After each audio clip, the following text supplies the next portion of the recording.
Hello class, this is Dinesh. I welcome you all once again. तो बेटा, आज की क्लास के अंदर हम पढ़ेंगे क्लास 10th के केमिस्ट्री सेक्शन से एक नया चैप्टर जिसका नाम है metals and non metals. Metals and non metals board examination point of view से भी एक इम्पॉर्टेंट चैप्टर माना जाता है।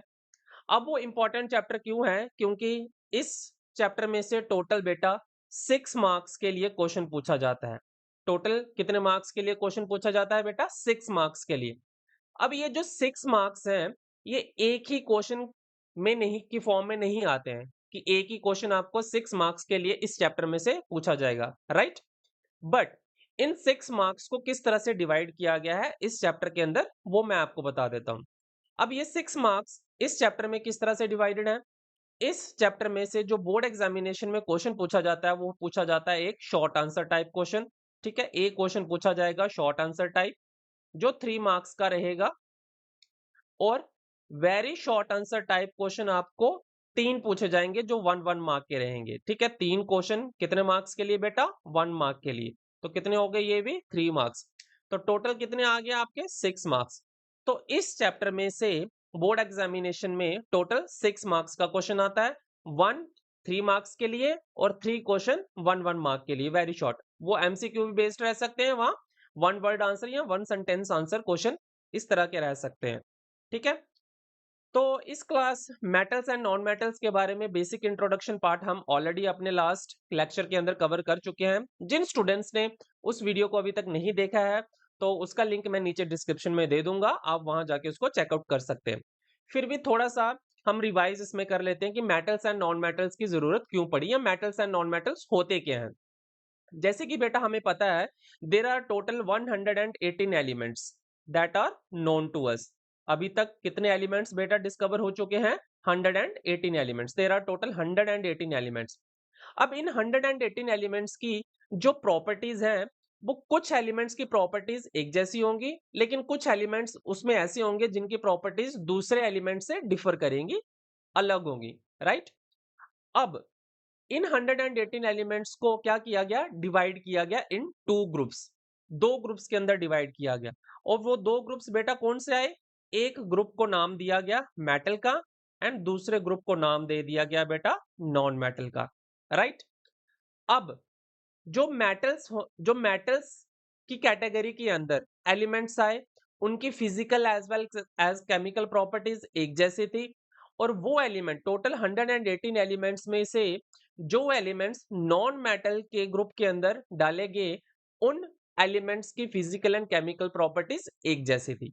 यानी कि टोटल 118 एलिमेंट्स में कुछ एलिमेंट्स बेटा ऐसे थे जिनकी फिजिकल प्रॉपर्टीज और केमिकल प्रॉपर्टीज एक जैसी थी। यानी कि मेरा कहने का मतलब है कि फिजिकल प्रॉपर्टीज एक जैसी हैं और केमिकल प्रॉपर्टीज भी एक जैसी हैं उन एलिमेंट्स की। तो उनको मेटल्स के ग्रुप के अंदर डाल दिया गया। और कुछ एलिमेंट्स ऐसे दिखे जो क्या कर रहे थे? एक जैसी प्रॉपर्टीज शो कर रहे थे, physical as well as chemical. तो उनको एक सेपरेट ग्रुप के अंदर डाल दिया गया, जिसको क्या नाम दिया गया बेटा? नॉन मेटल का नाम दे दिया गया। और इनकी पोजीशन पीरियोडिक टेबल के अंदर कहाँ पे होती है, इनका नेचर क्या होता है, इनकी कॉन्फ़िगरेशन कैसे निकाली जाती है, वो सारा मैंने अपनी लास्ट लेक्चर के अंदर कवर किया हुआ है। तो उस वीडियो को जाके एक बार जरूर चेकआउट कर लें। आज की क्लास के अंदर बेसिकली हम क्या पढ़ेंगे बेटा? आज हम पढ़ेंगे मेटल्स की फिजिकल प्रॉपर्टीज के बारे में। सिर्फ और सिर्फ फिजिकल प्रॉपर्टीज आज की क्लास के अंदर हम कवर करेंगे। तो चलिए शुरू करते हैं फर्स्ट प्रॉपर्टी के साथ। ठीक है, तो ये इंट्रोडक्शन पार्ट है, ऑलरेडी मैं ये अपने लास्ट लेक्चर में बता चुका हूं। On the basis of their physical properties, physical as well as chemical properties दोनों कह सकते हैं। प्रॉपर्टीज के बेसिस के ऊपर सभी एलिमेंट्स को, कितने एलिमेंट्स को बेटा? 118 एलिमेंट्स को क्या किया गया? डिवाइड किया गया 2 मेन ग्रुप्स के अंदर, on their basis on their physical as well as chemical properties. और वो 2 ग्रुप्स बेटा कौन कौन से कहलाए? First one is the metal and second one is the non metal. और आज की क्लास के अंदर हम क्या कवर करेंगे? मेटल्स की फिजिकल प्रॉपर्टीज। ठीक है, सिर्फ हम फिजिकल प्रॉपर्टीज पढ़ेंगे इसकी। तो चलिए शुरू करते हैं। सबसे फर्स्ट प्रॉपर्टी क्या है बेटा मेटल्स की? मेटल्स की सबसे फर्स्ट प्रॉपर्टी है कि मेटल्स जो होते हैं वो मैलिएबल होते हैं। ठीक है, मेटल्स क्या होते हैं? मैलिएबल होते हैं। अब मैलिएबल क्या मतलब होता है मैलिएबल का, या मैलिएबिलिटी कौन सी प्रॉपर्टी होती है?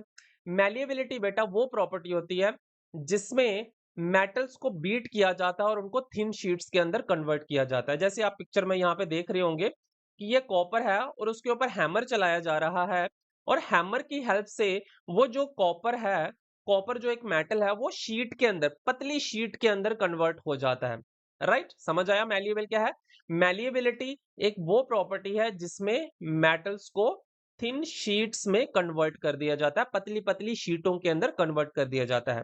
राइट, तो एग्जाम्पल में आ गया, जैसे कॉपर हो गया, आयरन की एग्जाम्पल ले सकते हैं, एल्यूमिनियम की एग्जाम्पल ले सकते हैं। ठीक है, ये जो मेटल्स हैं इनको अगर हम बीट करेंगे तो ये थिन शीट्स में कन्वर्ट हो जाएंगी। या कोई भी ऐसी चीज जिसको आप बीट करें हैमर के साथ, तो वो अगर थिन शीट के अंदर कन्वर्ट हो रही है, मींस अगर हैमर चलाएंगे टूट नहीं रही है बट वो थिन शीट के अंदर कन्वर्ट हो रही है, तो समझ जाइए कि वो जो चीज है, वो जो एलिमेंट है, वो बेटा क्या है? मेटल है। सिंपली वो एक मेटल है, वो एक फिजिकल प्रॉपर्टी है मेटल की। ठीक है, सेकंड सेकंड प्रॉपर्टी देखते हैं कौन सी है। सेकंड प्रॉपर्टी है बेटा, मेटल्स जो है वो डक्टाइल होते हैं, डक्टिलिटी। डक्टिलिटी एक प्रॉपर्टी होती है। कौन सी प्रॉपर्टी है ये? डक्टिलिटी। मेटल्स की एक और प्रॉपर्टी है, कौन सी? डक्टिलिटी। अब डक्टिलिटी प्रॉपर्टी क्या होती है? डक्टिलिटी वो प्रॉपर्टी है जिसमें मेटल्स को थिन वायर्स के अंदर कन्वर्ट किया जाता है। थिन वायर्स, जैसे आप पिक्चर में देख ही रहोगे, ये वायर है। जैसे हम घरों के अंदर कॉपर वायर से अपने हाउस की वायरिंग करते हैं। यहाँ बाहर आप जो पोल्स होते हैं, बड़े बड़े पोल्स, वहां पे देखा होगा आपने, जो सिल्वर की या एल्यूमिनियम की वायर्स डली होती हैं। ठीक है, तो वो क्या है? वो जो वायर बनी हुई है वो किसकी बनी हुई है बेटा? मेटल की बनी हुई है। मेटल की ये प्रॉपर्टी है कि अगर उसको बीट किया जाए तो उसको थिन वायर्स के अंदर भी कन्वर्ट किया जा सकता है, या थिन वायर के अंदर कन्वर्ट हो जाती है वो।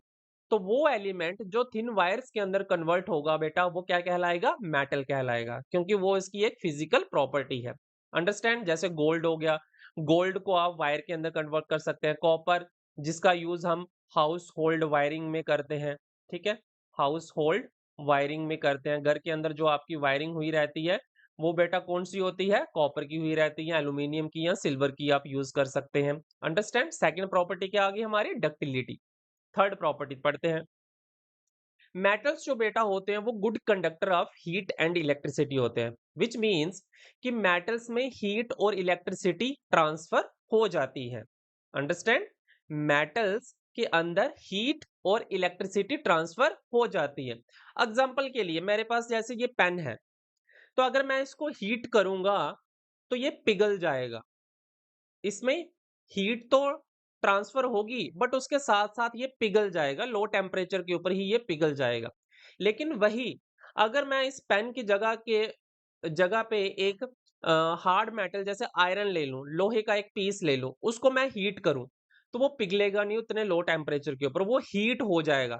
मीन्स अगर मैं उसको यहाँ सेंटर से हीट कर रहा हूँ, तो धीरे-धीरे करते-करते सेंटर से वो हीट कहाँ जाते जाएगी बेटा? कॉर्नर की तरफ शिफ्ट होते जाएगी। मीन्स हीट क्या कर रही है? ट्रांसफर। मैं हीट तो सेंटर वाले पोर्शन में दे रहा हूँ, बट वो धीरे-धीरे ट्रांसफर होते-होते उसके कॉर्नर तक पहुँच जाएगी। तो यानी कि हीट क्या हो रही है वहां पे? ट्रांसफर हो रही है। अंडरस्टैंड? हीट क्या हो रही है? ट्रांसफर हो रही है।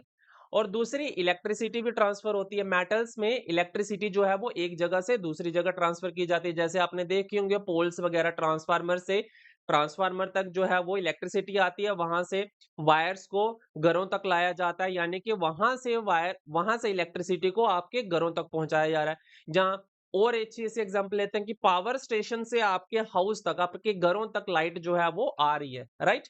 तो वहां पे क्या हो रहा है बेटा? वहां पे इलेक्ट्रिसिटी ट्रांसफर हो रही है। अब वो किसके थ्रू ट्रांसफर हो रही है? वो बेटा ट्रांसफर हो रही है मेटल्स के थ्रू। अंडरस्टैंड? मेटल्स ही हैं जो इलेक्ट्रिसिटी को एक जगह से दूसरी जगह ट्रांसफर करते हैं। एग्जाम्पल के लिए हम ले लेते हैं, जैसे यहाँ पे एक एग्जाम्पल दिया है, एक बैटरी है, दिस इज अ बल्ब, एक बल्ब लिया है और बल्ब के एक एंड को यहाँ पे बैटरी के साथ कनेक्ट किया है या एसी सोर्स के साथ कनेक्ट किया हुआ है 220 वोल्ट। 220 वोल्ट ले लीजिए, या डीसी सोर्स कोई भी 12 वोल्ट या 48 वोल्ट की बैटरी के साथ कनेक्ट किया गया है।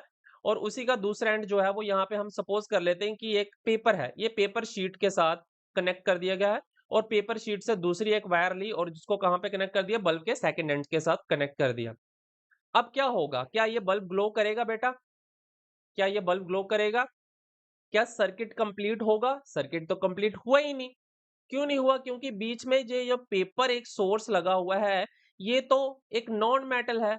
इसमें तो इलेक्ट्रिसिटी ट्रांसफर होती ही नहीं है, और अगर इलेक्ट्रिसिटी ट्रांसफर नहीं हो रही है तो दैट मीन्स बल्ब ग्लो नहीं करेगा। अब वही सेकंड एग्जांपल में सपोज कर लेते हैं, हमने यहाँ पे कोई आयरन का या एल्यूमीनियम का एक सोर्स ले लिया है बीच में, आयरन, एल्यूमीनियम, कॉपर, कोई भी सोर्स ले लिया। यहाँ पे बल्ब रखा हमने, उसको एक एसी सोर्स या बैटरी बैटरी के साथ कनेक्ट किया। यहाँ पे 1.5 वोल्ट की या 2 वोल्ट की या 12 वोल्ट की बैटरी आपने ले लेनी है, और उसको एक कॉपर के साथ कनेक्ट कर दिया, कॉपर वायर के साथ या फिर एल्यूमीनियम के साथ, कोई भी सोर्स। यहाँ पे आयरन ले लिया, आयरन का एक छोटा सा टुकड़ा ले लिया। अब क्या होगा? यहाँ पे इलेक्ट्रिसिटी ट्रांसफर हो जाएगी, क्योंकि मेटल की एक प्रॉपर्टी है कि वो हीट को और इलेक्ट्रिसिटी को अपने में से पास होने देते हैं। अगर आप लकड़ी से किसी वायर को टच करेंगे, क्या वायर का करंट लकड़ी से होते हुए उस वुड से होते हुए आपकी बॉडी में आएगा? नहीं आएगा। क्यों नहीं आएगा बेटा? क्योंकि would is a bad conductor of heat and electricity, उसमें ट्रांसफर नहीं होगी इलेक्ट्रिसिटी। लेकिन वही अगर आपके हाथ में कोई लोहे की छड़ी है, ठीक है, एक लोहे का पीस है, अब उसको आप किसी वायर के किसी तार के साथ टच करेंगे, तो क्या होगा? आपको शॉक लगेगा, आपको करंट लगेगा। क्यों लगेगा? क्योंकि उस वायर के अंदर बेटा जो करंट था वो उस आयरन की स्टिक से ट्रांसफर हुआ और आपकी बॉडी तक पहुंचा, इसलिए आपको शॉक लगा। तो that means that is a good conductor of electricity. जो भी आपने आयरन की स्टिक, एल्यूमिनियम की स्टिक या फिर कॉपर की जो भी चीज आपने हाथ में रखी हुई थी, उसमें इलेक्ट्रिसिटी ट्रांसफर हुई, जिसकी वजह से आपको क्या हुआ? शॉक लगा। अंडरस्टैंड? तो मेटल्स बेटा क्या होते हैं? गुड कंडक्टर किसके होते हैं? हीट के और इलेक्ट्रिसिटी के। दिस मीन्स कि मेटल्स में इलेक्ट्रिसिटी और हीट जो है वो बड़ी जल्दी ट्रांसफर हो जाती है। Right? Understand? Next physical property is metals are lustrous. Lustrous का मीनिंग होता है शाइन, जो शाइन करते हो, that have a shiny appearance. Lustrous का मीनिंग क्या है बेटा? जो शाइन करते हो। जैसे ये गोल्ड है, गोल्ड बेटा क्या करता है? शाइन करता है। सिल्वर बेटा क्या करता है? शाइन करता है। तो वो सारी चीजें जो शाइन करती होंगी, वो किस कैटेगरी में आएंगे? उन्हें हम क्या कहेंगे? मेटल्स कहेंगे। ठीक है? दे कैन बी पॉलिश्ड, उनको पॉलिश करके अगर ये अपनी शाइनी अपीयरेंस थोड़ी सी इनकी डिम भी हो जाती है, तो उसको फिर से पॉलिश करके उसको शाइन किया जा सकता है। अब कई स्टूडेंट्स के मन में ये भी डाउट होता है कि सर, उस तरह से तो डायमंड भी जो है वो एक मेटल कहलाएगा, बट डायमंड मेटल नहीं है। डायमंड जो है वो पूरी तरह से कार्बन का बना हुआ है, कार्बन जो है वो एक नॉन मेटल है। तो डायमंड जो है वो एक नॉन मेटल के ग्रुप के अंदर आता है। शाइन तो वो भी करता है, बट वो एक नॉन मेटल है, उसके बारे में डिटेल में पढ़ेंगे हम। उसी तरह से अगर आप कहेंगे कि सर, मिरर भी तो शाइन करता है, शीशा, ग्लास भी तो शाइन करता है, तो वो मेटल क्यों नहीं कहला रहा? उसे हम मेटल क्यों नहीं कह रहे? बेटा वो शाइन तो कर रहे हैं, लेकिन क्या उनके अंदर वो बाकी वाली प्रॉपर्टीज भी एग्जिस्ट कर रही हैं? जो हम malleability, ductility, heat and electricity वाली जो प्रॉपर्टी पढ़ी, क्या वो उनके अंदर एग्जिस्ट कर रही है? क्या वो उनको फॉलो कर रहे हैं?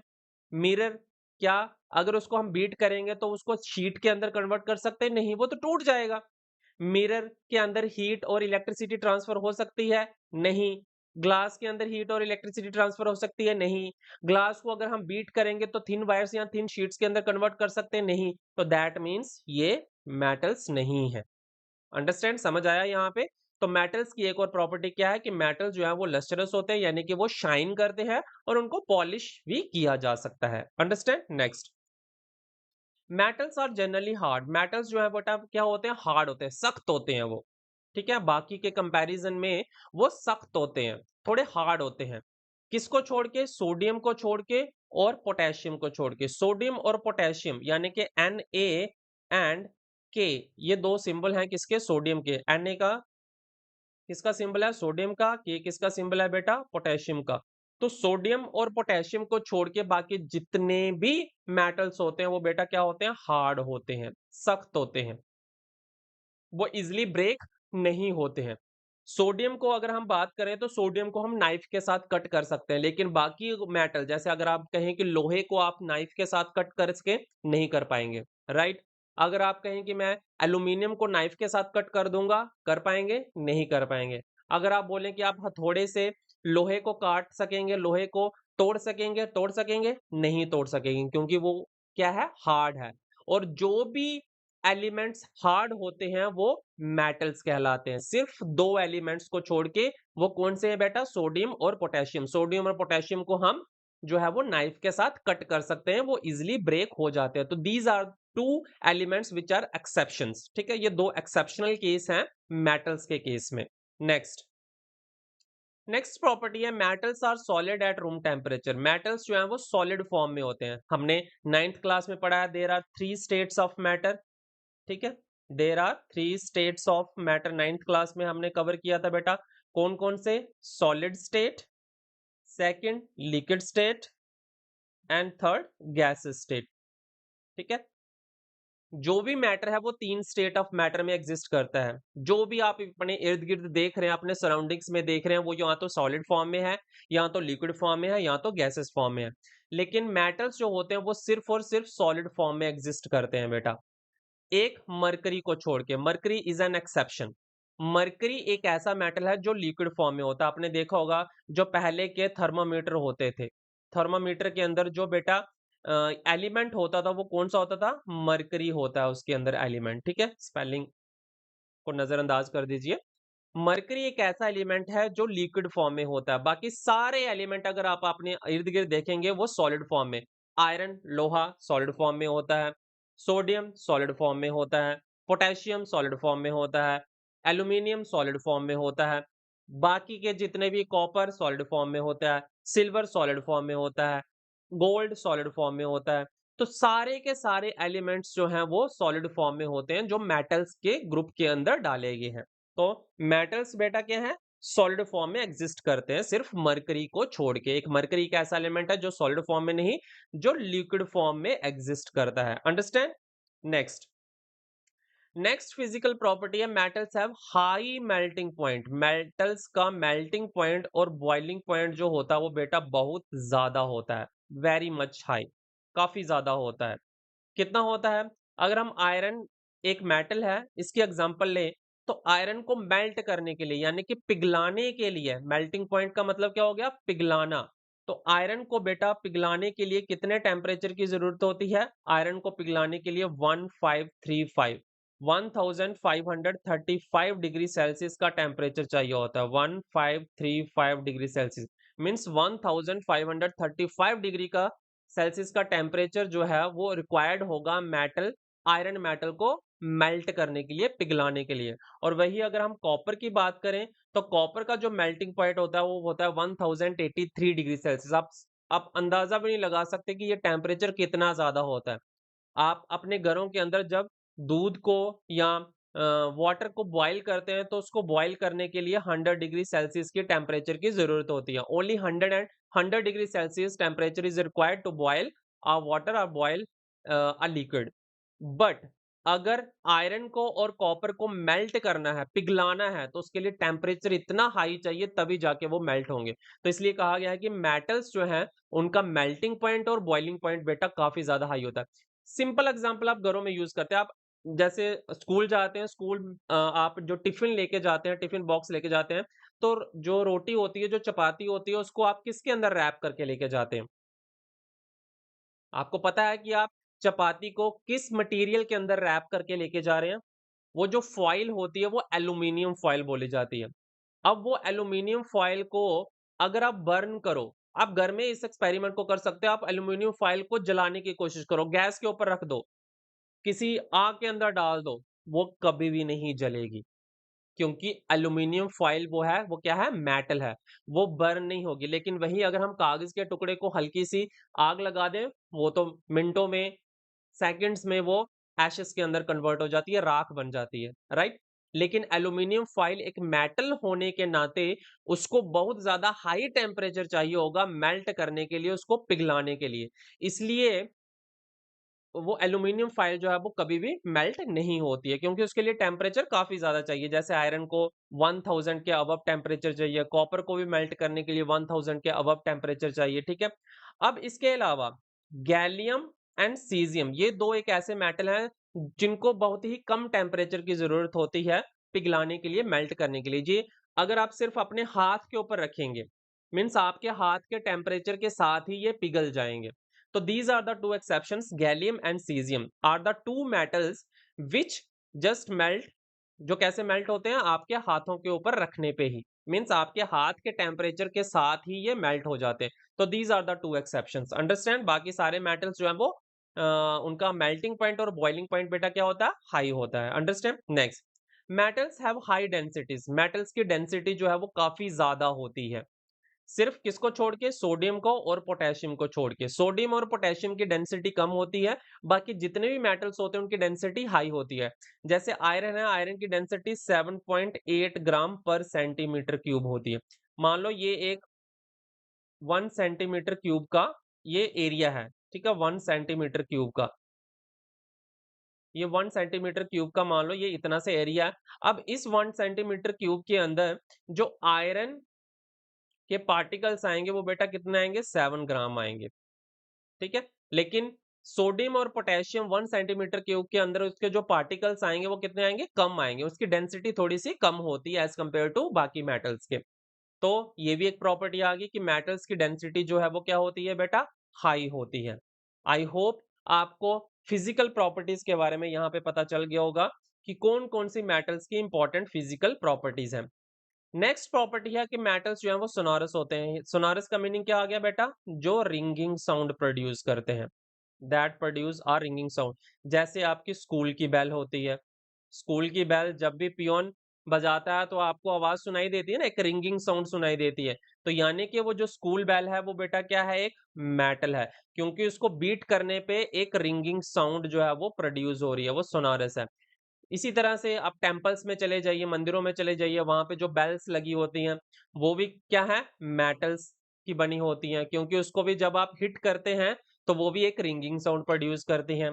घर के अंदर आपके जो बर्तन हैं थोड़े से इधर उधर गिर जाएं तो रिंगिंग साउंड प्रोड्यूस करते हैं, यानी कि वो जो घर के बर्तन हैं वो भी क्या है, मेटल्स की कैटेगरी में आते हैं, मेटल्स कहलाते हैं वो भी। इसी तरह से बाकी जितने भी आप इर्द-गिर्द अपने घर के अंदर या बाहर कहीं पे भी कोई ऐसी चीज़ देख रहे हैं जिनको हिट करने पे एक रिंगिंग साउंड प्रोड्यूस हो रही है, तो समझ जाइए कि वो जो एलिमेंट है, वो जो चीज़ है, वो जिस एलिमेंट से बनी हुई है, वो एलिमेंट बेटा क्या है, मेटल है। तो ये कुछ इंपॉर्टेंट प्रॉपर्टीज थी बेटा मेटल्स के बारे में। आई होप आपको मेटल्स की फिजिकल प्रॉपर्टीज के बारे में अच्छे से पता चल गया होगा। फिर भी अगर कोई आपको डाउट हो तो वो आप नीचे कमेंट बॉक्स में हमें कमेंट करके जरूर पूछ सकते हैं।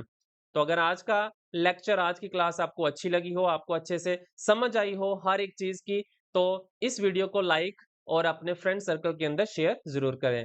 मिलते हैं अपने नेक्स्ट लेक्चर के अंदर, नेक्स्ट क्लास के अंदर, जिसमें हम नॉन मेटल्स की फिजिकल प्रॉपर्टीज और मेटल्स एंड नॉन मेटल्स की केमिकल प्रॉपर्टीज के बारे में स्टडी करेंगे। थैंक यू सो मच, मिलते हैं अपने नेक्स्ट वीडियो में।